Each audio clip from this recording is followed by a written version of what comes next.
যোৱা কেইবাটো দিন ধৰি আমি যি এনেকুৱা ধৰণৰ পঞ্চায়ত লেভেলত যিবোৰ মানে এনেকুৱা ধৰণৰ দুৰ্নীতি হৈছে এই ক্ষেত্ৰত বিভিন্ন আমি অভিযোগ আমি পাই আছিলোঁ। বিভিন্ন বেনিফিচিয়াৰী আমাক অভিযোগ দিছিলে। কিছুদিন আগতে গম পায় আপোনালোকে লাহৰীঘাটত পৰা আমি এটা পঞ্চায়তত তুলসীবাৰী পঞ্চায়তত আমি এনেকুৱা এটা অভিযোগ পাইছিলোঁ আৰু আমি ভেৰিফাই কৰি পেলাই তাত যিখিনি আমি তথ্য প্ৰমাণ গোটালোঁ তেতিয়া আমি 7জন মানুহ এৰেষ্ট কৰিছিলোঁ। এতিয়া সেই তাৰপিছত মানুহবিলাক এতিয়া সেই এৰেষ্ট হোৱাৰ পিছত বিভিন্ন মানুহে আহি আকৌ আমাক অভিযোগ দিয়া আৰম্ভ কৰিলে। তো ৰিচেণ্টলি আমাক যিখন লোচনাবৰী গাঁও পঞ্চায়ত তাতো এনেকুৱা ধৰণৰ প্ৰধানমন্ত্ৰী আৱাস যোজনাৰ নামত বিভিন্ন ব্যাপক খেলিমেলি হোৱাৰ এটা অভিযোগ দিলে। তো আমি যোৱা প্ৰায় 15-20 দিনমান এই গোটেইখিনি ফিল্ড ভেৰিফাই কৰিলোঁ। কৰি দেখা পালোঁ যে ইয়াতো তেনেকুৱা হৈছে যে মানুহক ঘৰ আবণ্টন কৰিছে, পইচাখিনিও লৈ গৈছে ঘৰৰ নামত 3টা কিস্তিত, জব কাৰ্ডৰ নাম্বাৰো দিছে, আইডিও দিছে। কিন্তু ফিল্ডত গৈ দেখা পালোঁ যে কোনো ধৰণৰ তাত ঘৰ নাই, কোনো প্ৰেক্টিকেলি তাত একো ঘৰ নাই।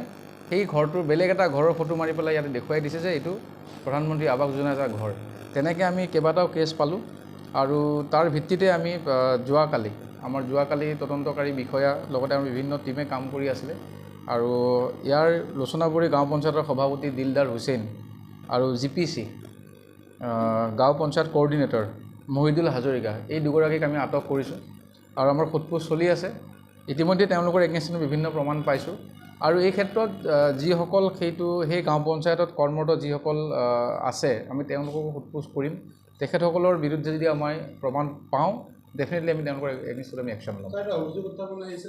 আমি ক'লোঁ যে এই যিগৰাকী সভাপতি এই সভাপতিজনে এই ঘৰবোৰ তেওঁ নিজেই বিভিন্ন এলেকাত দিয়া বুলি তেওঁ দেখুৱাইছে, আবণ্টন নোহোৱা বুলি কৈছে।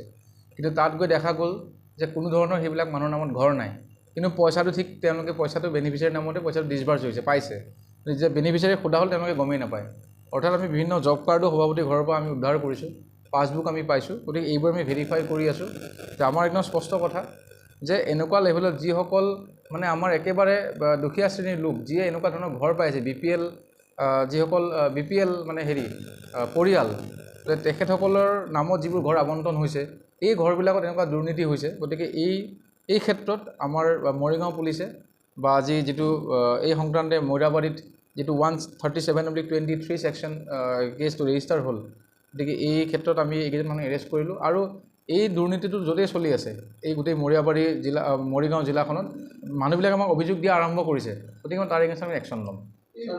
আমি তথ্য পাতিবোৰ সংগ্ৰহ কৰিছোঁ আৰু সেইবোৰ ভেৰিফাই কৰি পেলাই আমি চাম আৰু দেখিম যিবোৰ বেনিফিচিয়াৰী আছে, আমি যাৰ নামত ঘৰ আবণ্টন কৰা হৈছে বুলি কৈছে, আমি তেখেতসকলকো আমি মাতিছোঁ। আমি গৈ পেলাই কথা পাতিম যে তেওঁলোকে ঘৰ পালে নে নাই। কমপ্লিশ্যনত এটা ডাঙৰ ঘৰ দেখুৱালে, মানে পকাৰ ঘৰ এটা দেখুৱালে, যিটো প্ৰধানমন্ত্ৰী আৱাস যোজনাৰ নামত আবণ্টন কৰা বুলি ক'ল। কিন্তু আমি ফিল্ডত গৈ দেখিলোঁ তাত কোনো ঘৰেই নাই, সেই মাটিটুকুৰাত কোনো ঘৰ নাই। লাহৰীঘাট ব্লকৰ আণ্ডাৰত তুলসীবাৰী গাঁও পঞ্চায়তৰ বিভিন্ন এনেকুৱা খেলিমেলিত আমি মানুহ এৰেষ্ট কৰিছোঁ আৰু ইয়াতো আমি আজি এৰেষ্ট কৰিছোঁ। গতিকে এনেকুৱা যদি অভিযোগ আমি পাওঁ বা এনেকুৱা ডিটেইল অভিযোগ পালে আমি ফিল্ডত গৈ ভেৰিফাই কৰি যদি পাওঁ যে ইয়াত ডেফিনেটলি ইয়াৰ প্ৰমাণ আছে বা এনেকুৱা কাম কৰা নাই বা ইয়াত খেলিমেলি হৈছে, ডেফিনেটলি আমি এজ পাৰ ল' আমি একশ্যন ল'ম।